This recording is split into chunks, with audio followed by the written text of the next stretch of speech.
Chaque jour, Charles et Carole vous présentent la leçon de l'école du sabbat.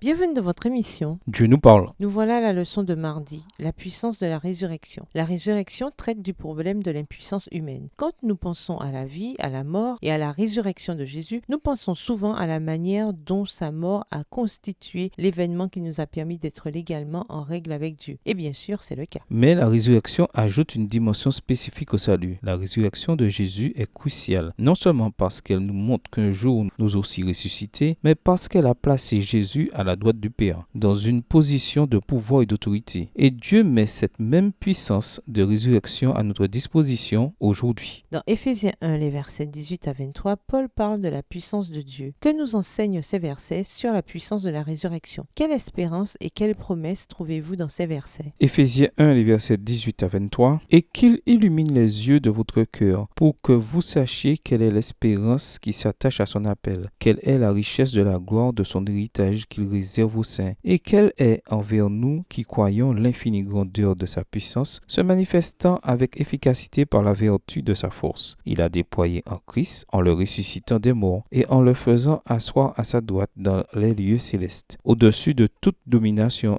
de toute autorité, de toute puissance, de toute dignité, et de tout nom qui se peut nommer non seulement dans le siècle présent, mais encore dans le siècle à venir. Il a tout mis sous ses pieds, et il a donné pour chef suprême à l'Église, qui est son corps, la plénitude de celui qui remplit tout en tous. Paul prie pour que les Éphésiens saisissent plusieurs choses que l'on ne peut comprendre qu'avec l'aide divine. Premièrement, il existe un espoir de transformation et un avenir éternel auquel Jésus nous a appelés. Deuxièmement, nous devons comprendre la puissance qui s'est manifestée en notre nom. Paul essaie ensuite de décrire combien cette puissance est stupéfiante. La puissance qui est à notre disposition aujourd'hui est la même qui a non seulement ramené Jésus à la vie, mais qui l'a placé à une position de pouvoir à la droite de l'avenir,